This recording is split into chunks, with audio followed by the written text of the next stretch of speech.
waiting for the day your kind proves itself worthy of her faith in you, so that I might take her with me to Elysium and unthaw my goddess of springtime. And here I am, after all this time, still waiting.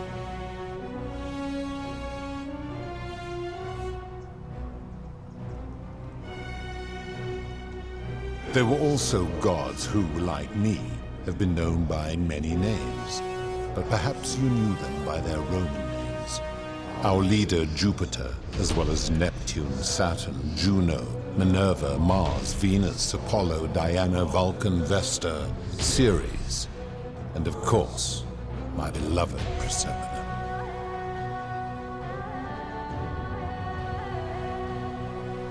As the first wave of your kind arrived from Sumer, I had them build a city in their own fashion, so that they might be comfortable and recreate their lives here. I had them build the entrance as a vertical shaft leading to baths, to cleanse them of the sins of their former lives, and to prevent escape. I watched wave after wave of Sumerians arrive, and as their civilization declined over the centuries, they were replaced by Egyptians. Of course, believing themselves to be the superior civilization, the Egyptians promptly built over what had been built before, and made all the same mistakes. After another 1,000 years, the Greeks began to arrive, and then the Romans, and they all did the same thing.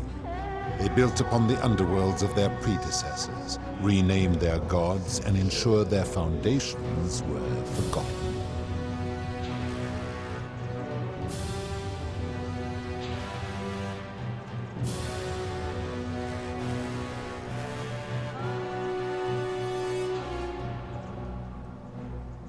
To ensure the wager was fair, it was important that my subjects were chosen at random. To this end, I had my servant distribute 1,000 tokens fashioned from silver, a rare element at the time, across all of Sumer. Whoever died while in possession of one of them would be located by my servant and ferried to this place, with no memory of how they arrived. As the tokens were discovered, they were traded, smelted, and fashioned into trinkets, and eventually coins, spreading to Egypt like seeds on the wind. Later, when they spread to Greece, they would come to be known as Charon's obol, or as coins for the ferryman. Some placed coins in the mouths of their dead, hoping they would awaken here, though they had no way of knowing which coins were fashioned from the original tokens. In fact, almost all of the tokens are accounted for, only 2 remain. And so after this wave destroys itself, as it is destined to do, your kind will have squandered the last of its potential to ascend beyond this rock, and Persepolis along with it.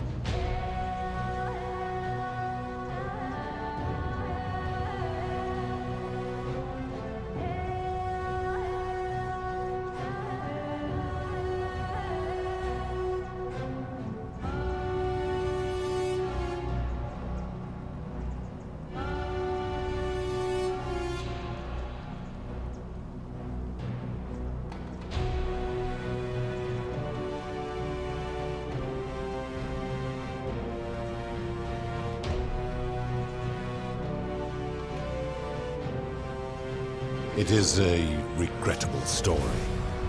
One of the first men who came to this place was a king of Sumer, and a troublemaker.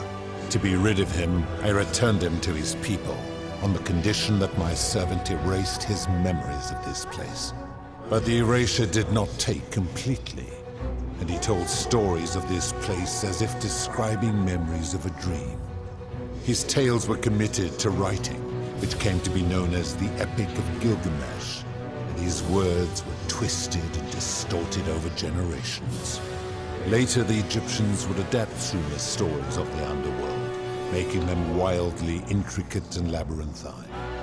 Their Book of the Dead and Book of Gates bore less and less resemblance to this place in their priests' pursuit of profit. Then, when the Greeks began to arrive, they proved far more cunning. And in a series of incidents that will not be repeated, 5 of them escaped. A warrior named Heracles, two kings named Sisyphus and Theseus, a poet named Orpheus, and a Trojan named Aeneas. They each told embellished tales of this place, how to get here, and how to escape. And so from Sumer to Egypt, Greece to Rome, your kind has always told each other stories about this place, though each story contained only a seed of truth.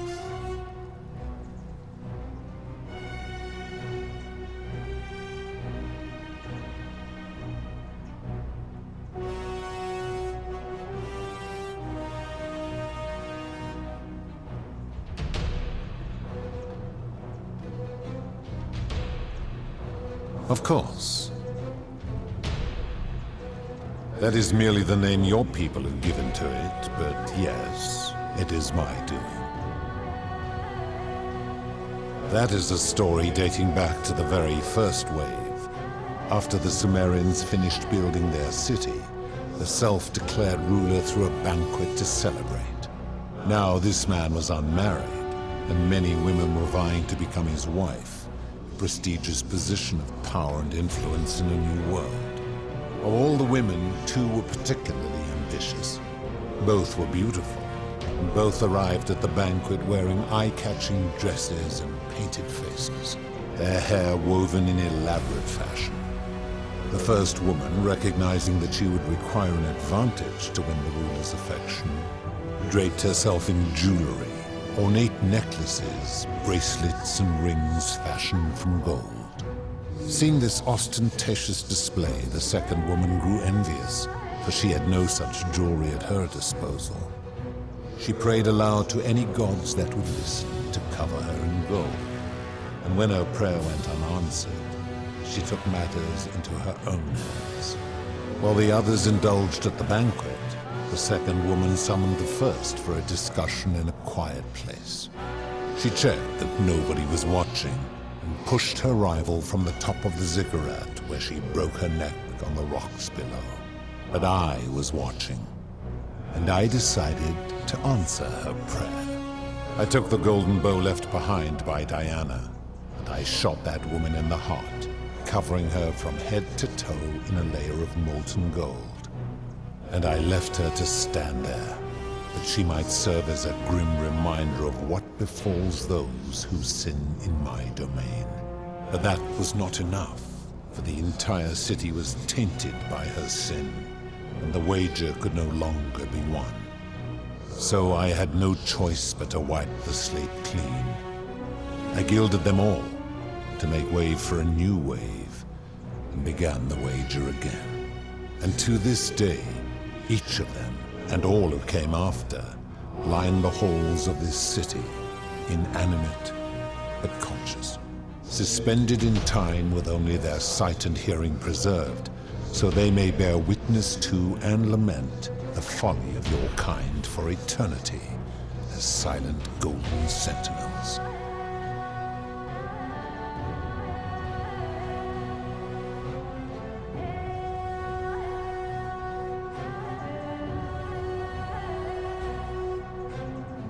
I give your kind a second chance at life, as well as ample warning about my law. And when you disobey, and you always disobey, you force my hand, bringing terrible suffering upon yourselves. And so you ask if I am the one destroying your lives. And I say, no, you destroy yourselves. I am merely the means by which you do it.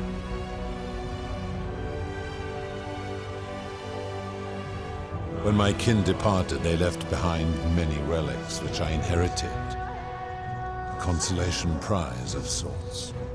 The golden bow originally belonged to one of my kin, who the Romans called Diana. As my collection of golden statues grew, I chose the most ferocious among them, and equipped them each with a duplicate of her bow, and tasked them with hunting down the Forsaken at my behest. They became known simply as Furies.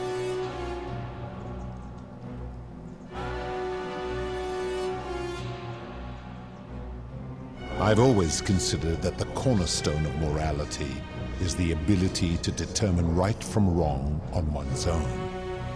No attempt to lay out rules like your Code of Hammurabi or your 12 Tables of the Roman Republic can ever cover all possible scenarios.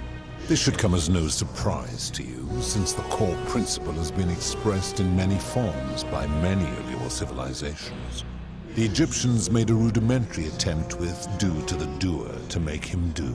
The Greeks refined it with avoid doing what you would blame others for doing. The Roman Stoics added, treat your inferior as you would wish your superior to treat you. Even the so-called cultists hiding among you often say, do unto others as you would have them do unto you. It is the simplest of concepts, and each one of you is born with the faculties required to apply it to any situation. Yet none of the peoples who expressed this rule were able to uphold it. Curious, is it not?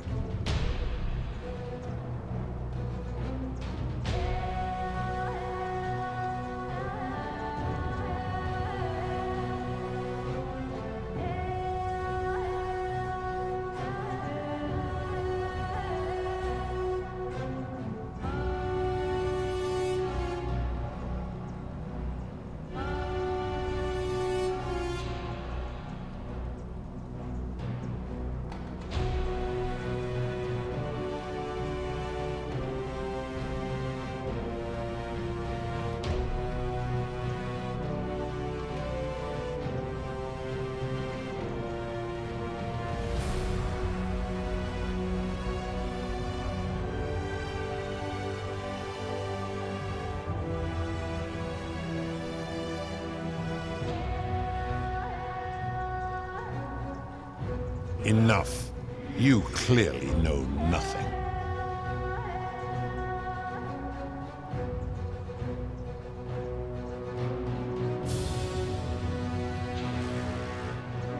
I am able to commune with all of the statues in the city. Their ears are my ears, and their eyes are my eyes. If she was still conscious, I suppose she could, but she's not. Why do you ask?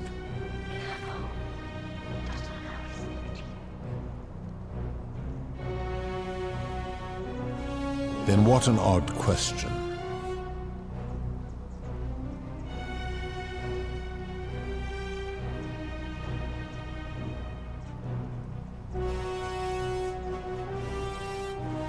Do you plan to speak in sweeping generalizations, or are you going to give me an example?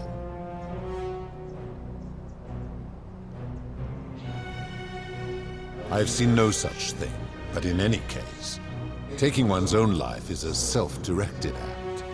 It is not one that is done to others, however they may be affected by it. Therefore, it cannot be said that one who commits suicide has done anything unto others.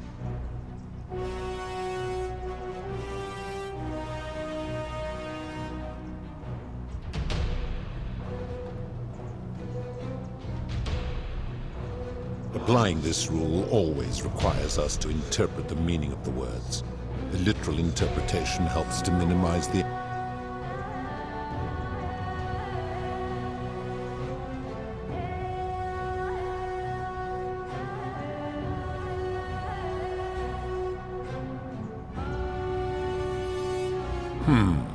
Supposing you're right, then my law has been broken, and I should turn you all to gold immediately. Is that what you want?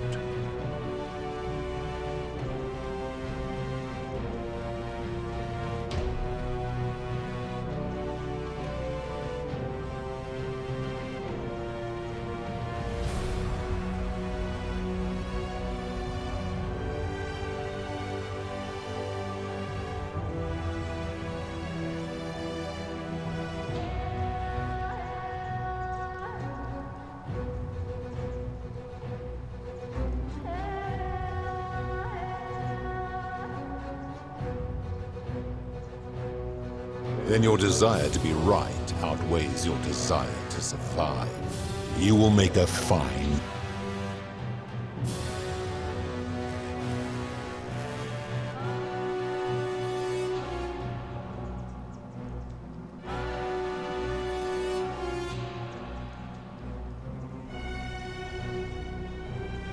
Do you really think you can...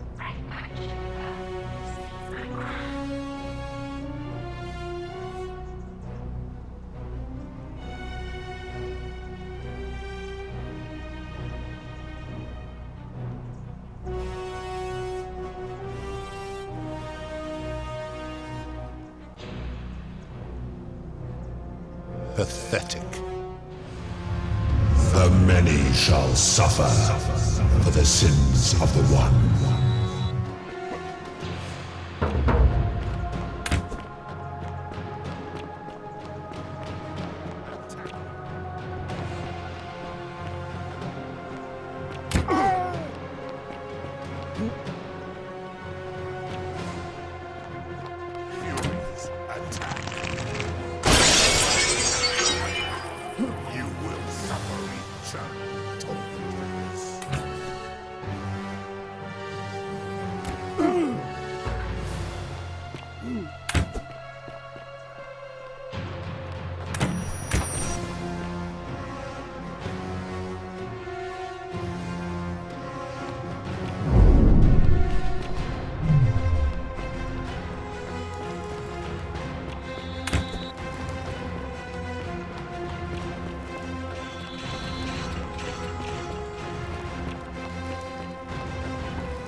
And here you are. Allow me to introduce myself. No, but the and I've been and what it, but there will be time for first, as a reward for undoing the desecration.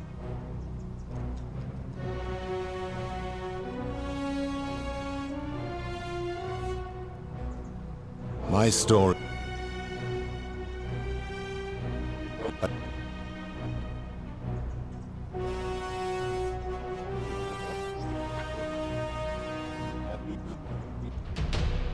As you, it has come to be known, and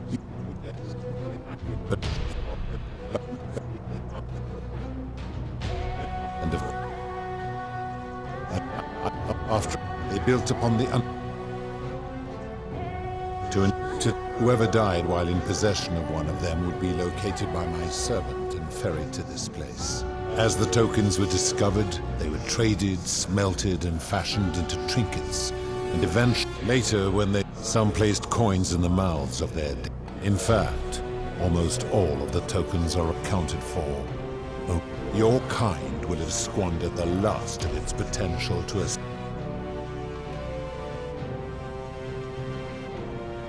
It is a regrettable story.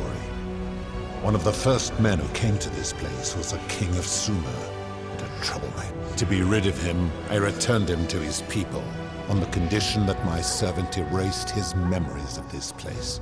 But the erasure did not take completely, and he told stories of this place as if described. His tales were committed to writing, which came to be later the Egypt. Then when a warrior named Heracles They each told embellished tales of this place. Out. And so from Sumer to Egypt, Greece to Rome, York. Of course.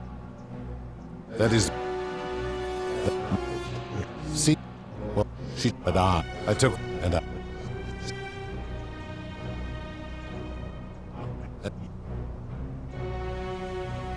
When my kind... The golden... As my collection tossed them...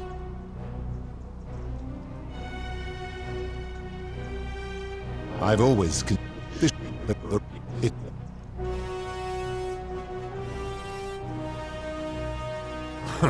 For you. I may... If she was still conscious...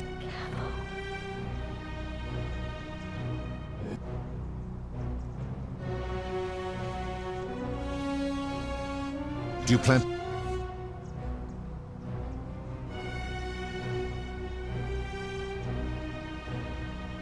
The midwife and the palace, yes.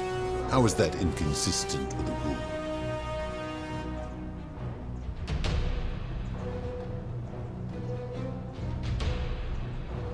The rule is do unto others, meaning other people. Those statues are something else now. Bloodless shadows, mere shapes of their former selves. They are forsaken. What happens to them is no concern of mine. Applying this rule...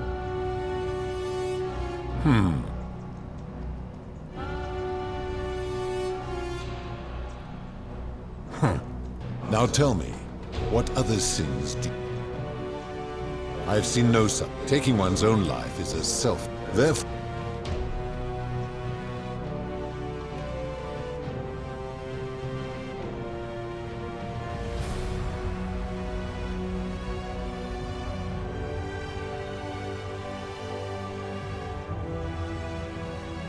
Applying this...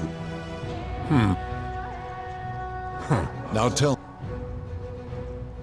The merchant. How is that inconsistent with the...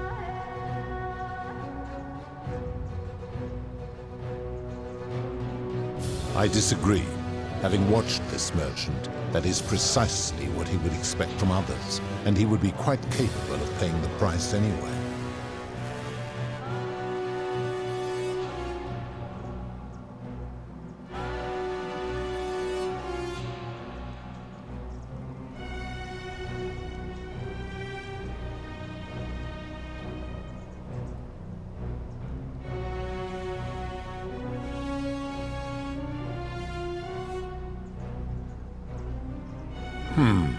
Supposing you're right.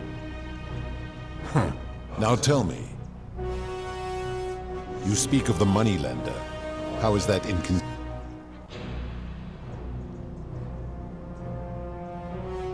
And he would never have signed a contract pledging his labor for 30 years. All he did was enforce the terms of a contract signed voluntarily by others.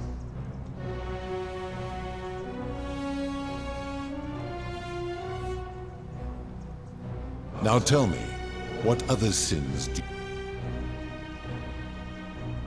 Abduction? You mean the magistrate imprisoning his daughter in the cistern, I take it. He did so because she sought to escape.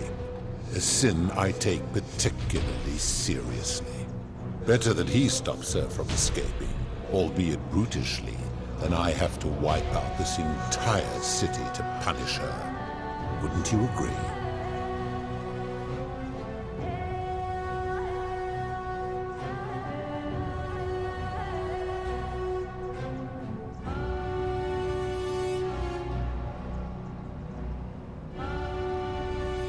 Now tell me, what...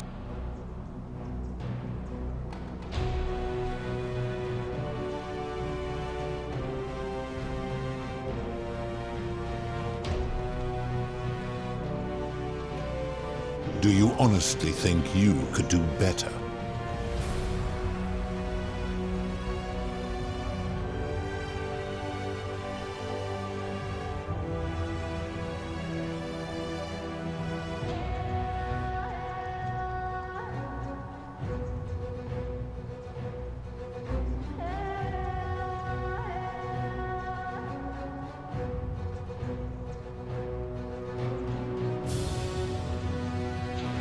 I should strike you down for that.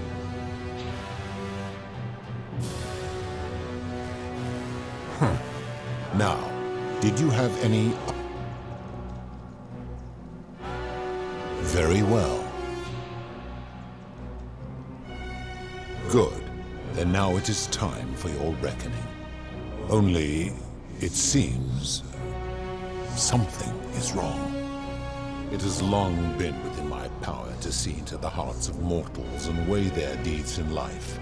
But when I peer into you, I see only a blank slate, as if you did not exist until you appeared in this city. How is this possible? Charon, where did you find this one?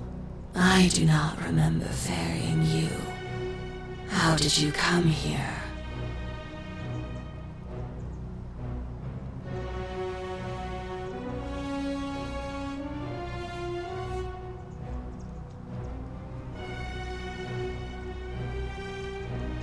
If that is true, then I sense the intervention of someone powerful. How did you come to be in this time, mortal? Who brought you here? I don't know.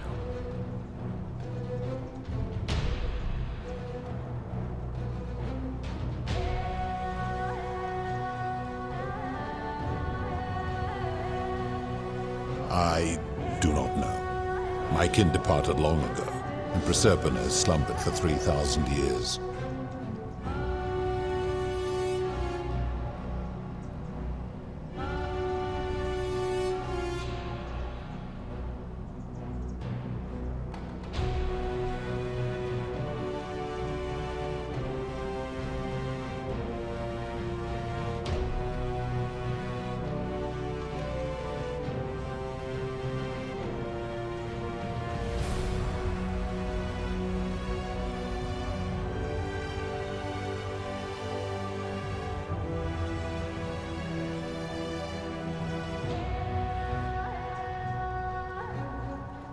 Tread lightly, mortal.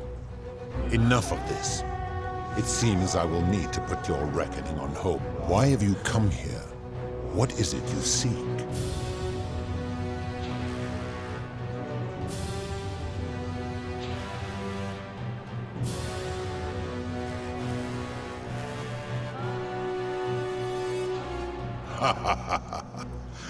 Your hubris is amusing, so I will if you anger me or waste my time with lies or wrong-headed arguments, you face death here. So, tell me, why should I put an end to this?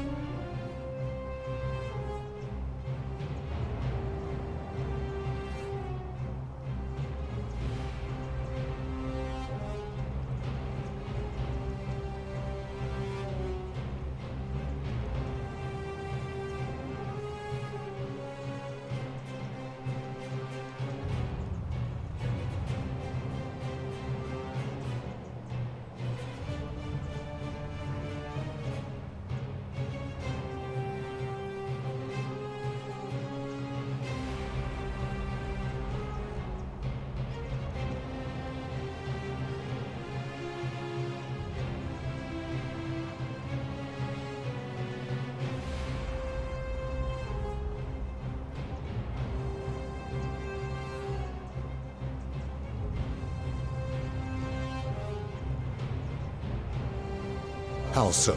And be specific. You have made a grave allegation, and I expect you to back it up.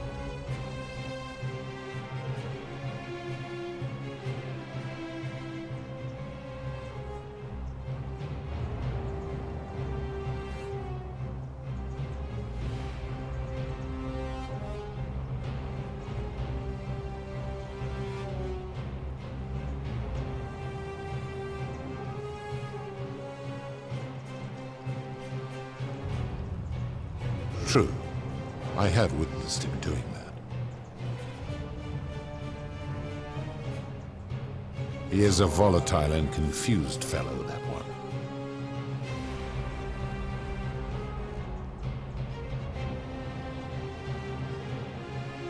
His cruelty does seem to grow greater by the day. Pathetic. You will need to do a lot better than that.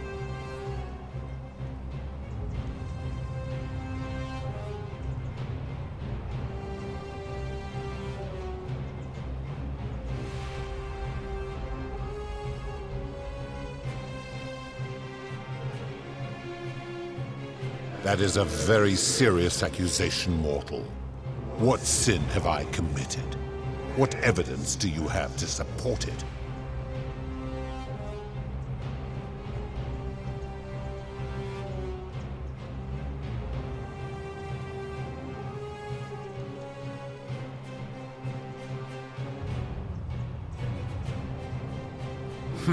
I am well aware of the story told by the Greeks and Romans of my so-called abduction.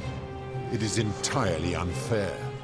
My love was dying, and I intervened the only way I could to save her life. What would you have done? It was an act of rebellion against the others. She knew I would have to act to save her, and I did because I loved her. I love her still. Accordingly, I reject your argument.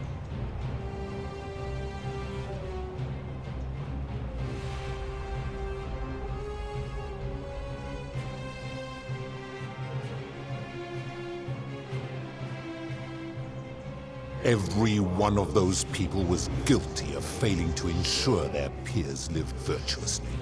They failed collectively, and so they were punished collectively. The Romans understand this, as did the Greeks before them.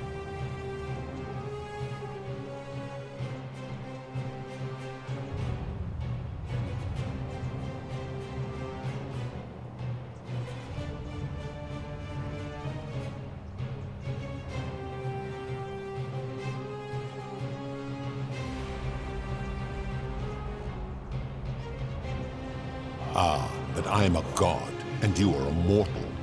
Why would you expect me to treat you as I treat my own kind? You are not a peer. You are not a respected equal. Let me ask you this. Do you treat insects as you wish to be treated? Do you care for their well-being as you would your fellow man? Do you ensure they have food and shelter and protection from predators? Do you give them rights?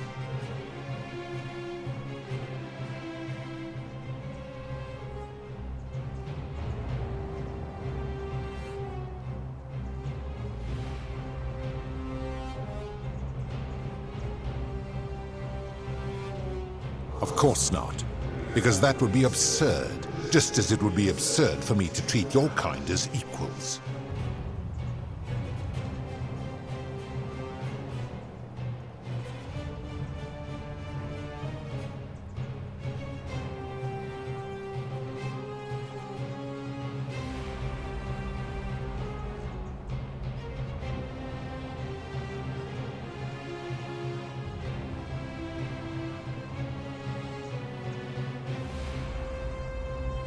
My love for her does not mean I am not superior, now that she is mortal.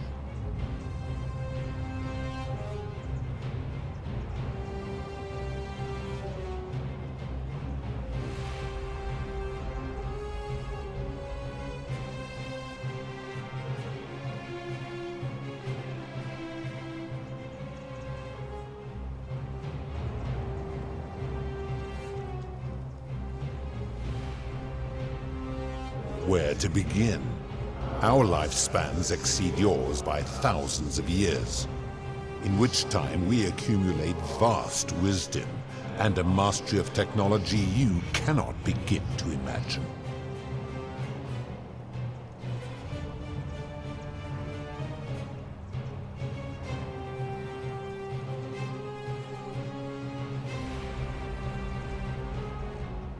Because that is the source of our power over you.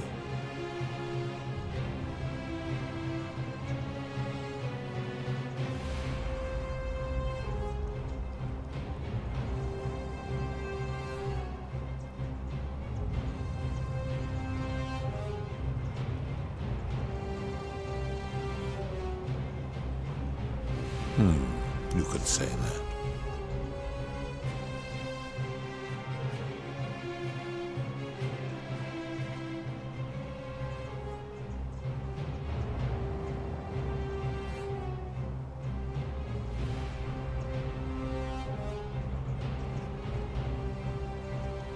My kin have no superiors.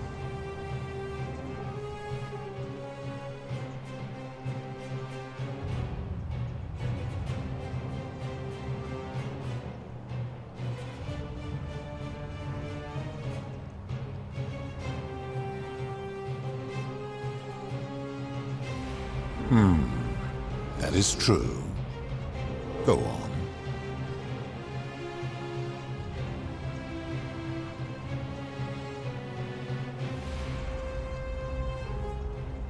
Make your point, mortal.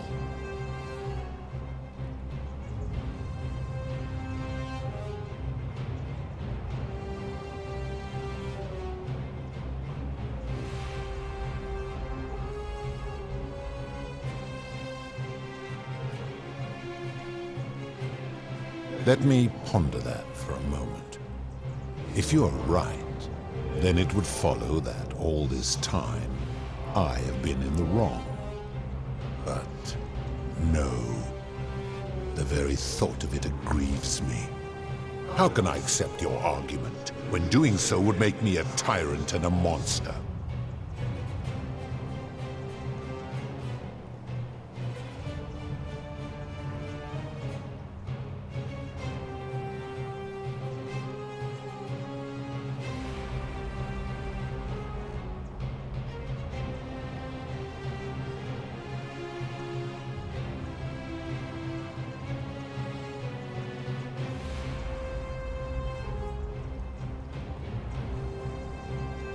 Wait, what? What are you saying?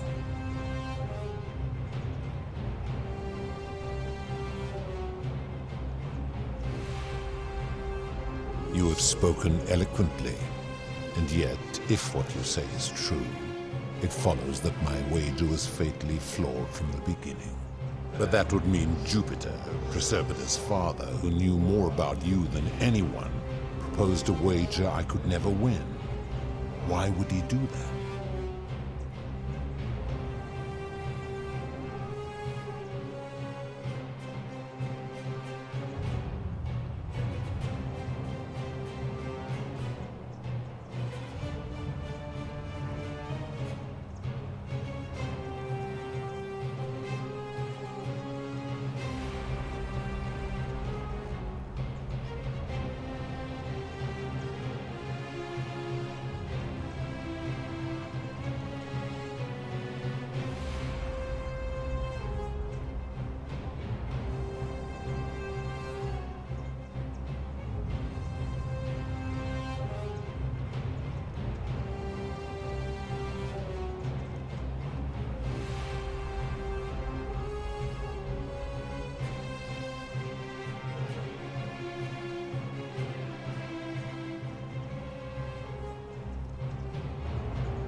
Perhaps. But if that was so, surely I would have sensed his deception. How could I have been so blind for so long?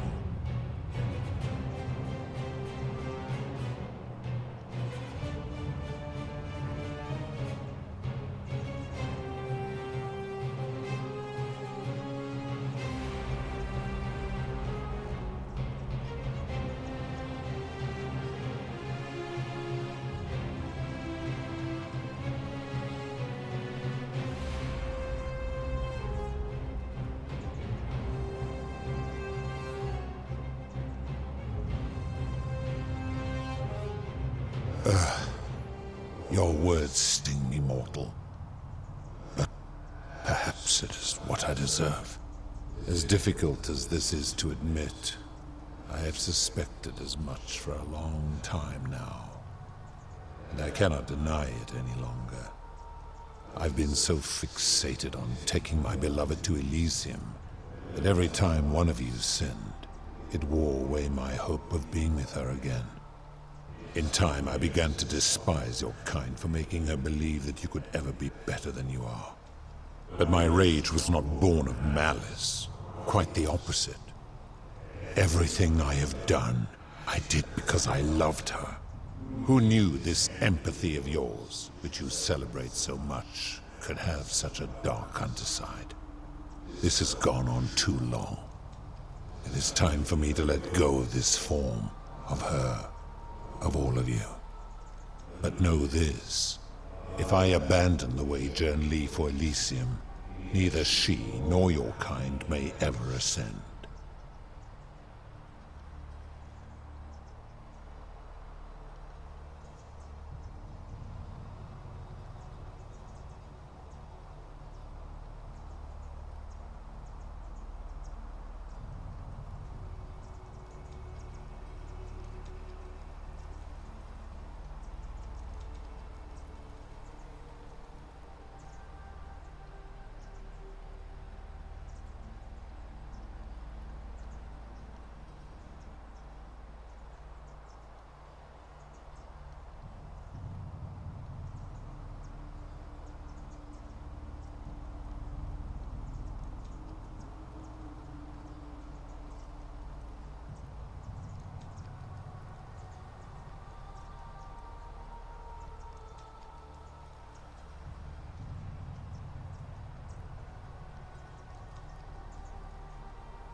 Because doing so would violate the rules of my sacred agreement with Jupiter, and you would receive a hostile reception.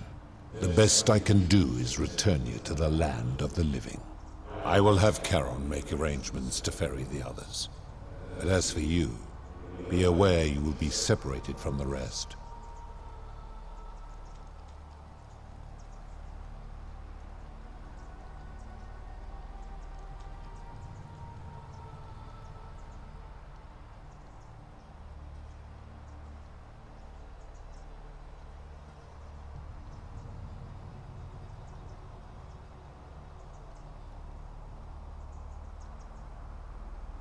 Once this exodus begins, the events that brought you to this moment will never have taken place, and you will have created a paradox. What will become of you is difficult to predict, but that is the risk you have taken by interfering in the natural flow of time. Now, are you ready? Farewell, mortal.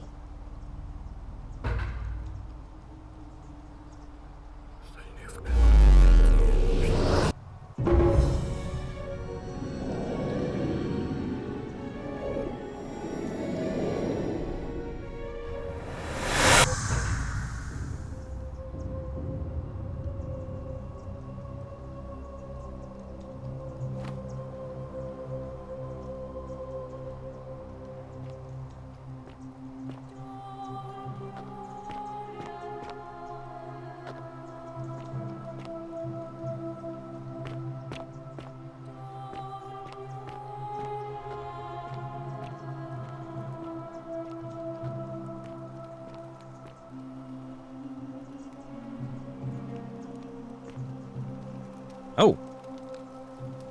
Hi there. Gave me a bit of a fright. Thought I was in here alone. I'm Al. Well, here I am. I'm sorry, I didn't catch your name. Oh, did that lady in the forest send you in here after me? I guess I lost track of time, learning about the history of this place, and it is extraordinary. I'm fairly certain you and I are the first people to set foot in this city for about 2,000 years. Fortunately for us, the last person in here was a Roman man named Galerius, who inscribed an account into a tablet. Apparently, there was a community of 20-something people trapped in here, and living in fear of a curse they called the Golden Rule. They believed that if even one person sinned, an unknown god would cast them all into gold, like the 1,000 people who'd lived here before them. Then, one day, just as Galerius had finished praying for a good harvest at the shrine of Proserpina, an oracle appeared and told him how to solve the ills of the city, like saving the life of a dying woman, preventing the suicide of a man in debt bondage, and so on. Meanwhile, the oracle walked up to the temple of the mysterious god, this one right here, and demanded an audience. And the doors just opened up to him. Nobody knows what went on in there, but Galerius wrote the oracle must have been more persuasive than Odysseus. because the next thing he knew, the ground shook and the voice of that god rang out over the city. The many have suffered long enough. Unfortunately, Galerius' account just sort of stops after that, leaving a lot of questions unanswered. What became of him and the other people who lived here? What happened to all the golden statues? And did this mysterious oracle single-handedly undo the curse that had terrorized people for hundreds of years?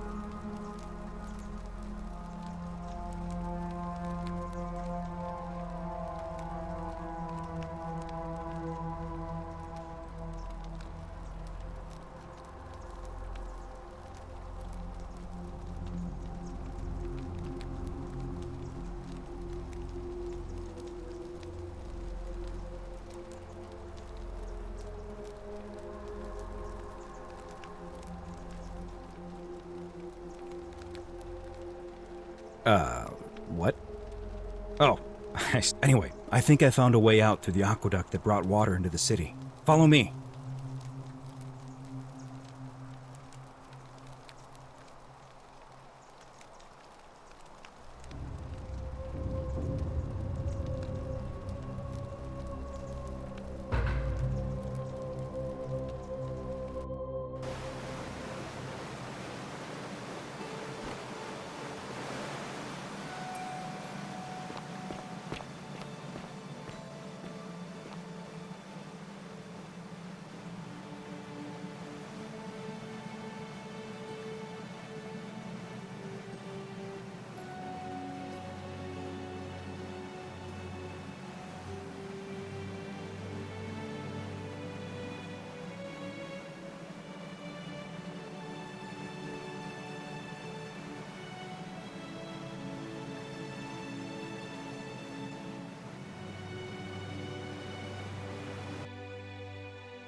I'm gonna pause here for a moment and make sure nobody else has ever lured into this temple. You go on ahead. I'll be there soon.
You're back! But You're alone. Does that mean you didn't find Al?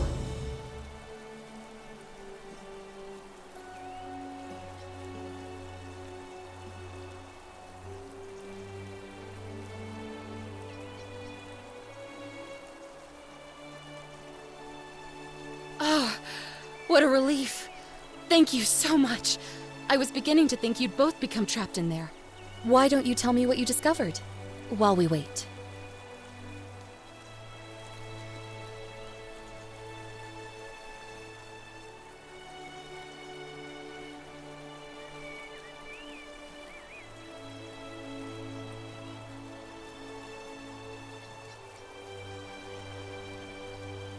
Ah, I see.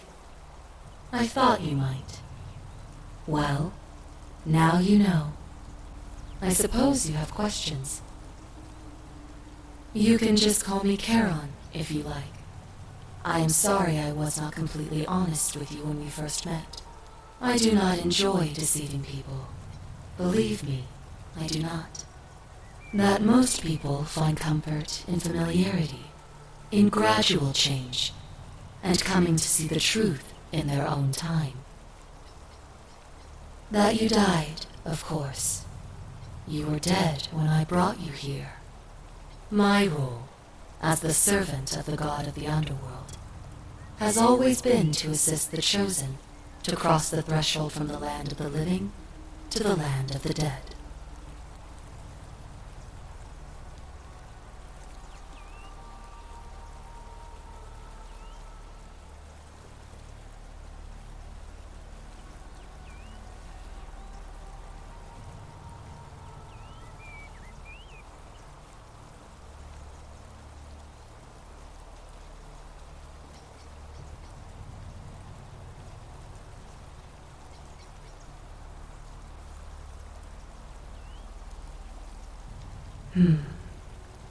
Usually, when people do not remember how they died, most souls would rather not remember. Ask yourself honestly, do you really want to know?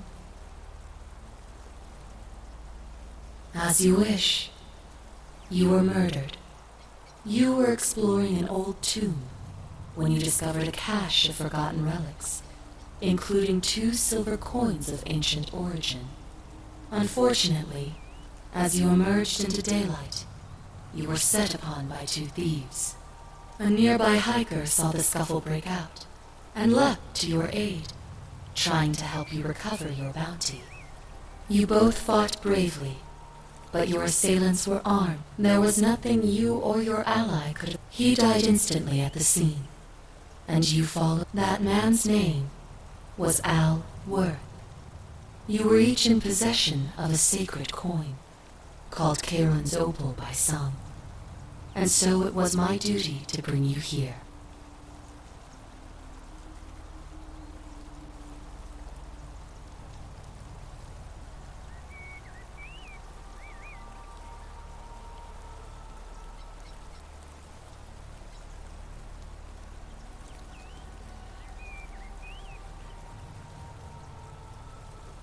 It means I am now bereft of purpose.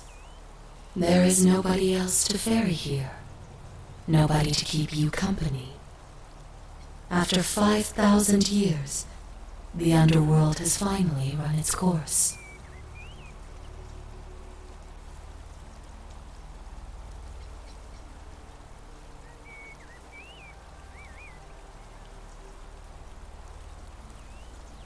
Perhaps you have heard the tales of the Greeks and Romans burying their dead with a coin in their mouths to pay the ferryman for passage across the river. Well, those stories contained a seed of truth, but not any coin would do. A long time ago, my master created 1,000 silver coins and had me distribute them across the world. My orders were simple. Whenever a person died in possession of a coin, I was to locate them and ferry them here.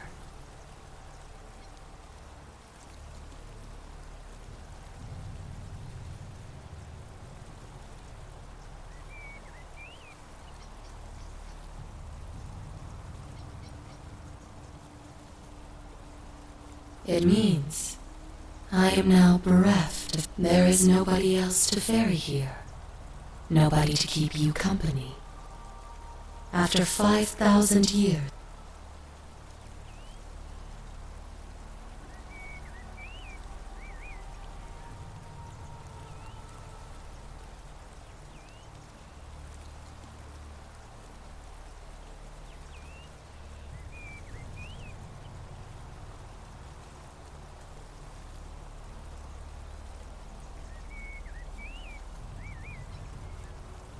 I see no point in keeping you here. But I have to ask one thing. That you keep this to yourself. Look! Here comes Al now. Al! It's so good to see you. You were gone so long I thought I'd never see you again. Kinda lost track of time in there. You wouldn't believe what we found. The ruins of a long-forgotten city. And there was a tablet describing an oracle who confronted a god and undid an ancient curse. Sounds like quite a story. And I look forward to hearing all about it. But you two look exhausted. Why don't you hop in my boat and rest while I ferry you back to civilization? Sounds good to me. And you? Are you ready to go home?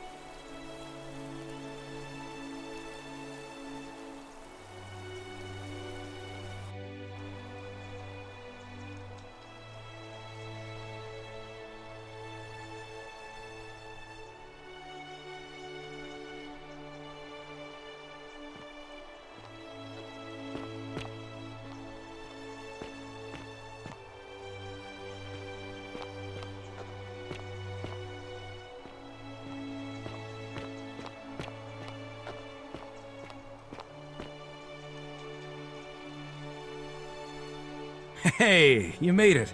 It's great to see you again. I read your book, and what the critics said about it. I guess they weren't ready for your theories about the underworld. Anyway, after everything you've been through, I thought you might appreciate some good news. So after we got back to the real world, I started doing some research into the people mentioned in Galerius' tablet, and I found something strange. I'm sorry I've been so cryptic. I've been dying to tell you, I just really wanted you to see this for yourself. Why don't you head on down there? I'll catch up with you at the other end.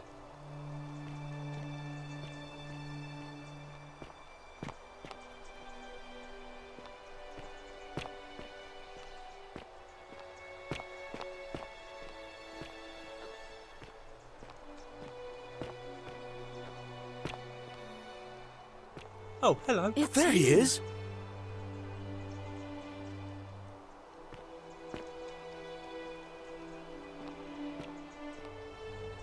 You're finally here. Remember me? It's a crazy story. After you disappeared, Charon appeared and told us she was returning us to the world. Even gave us some coins to help us start our lives over. Only, for some reason, she returned us to your world instead of ours. Anyway, I know we only ever had that one conversation, and I wasn't even sure if you'd remember me, but I wanted to say thanks for freeing us from the underworld and giving us a second chance at life. Oh, I used Charon's gift to buy a farm in Umbria. Got a villa on it too, with enough room for Dooley, of course. It's hard work, but I sleep soundly every night. I'm finally my own man. I know! I can't believe my luck either. But we're planning to get married next spring. If you're gonna be around, we'd love to see you there.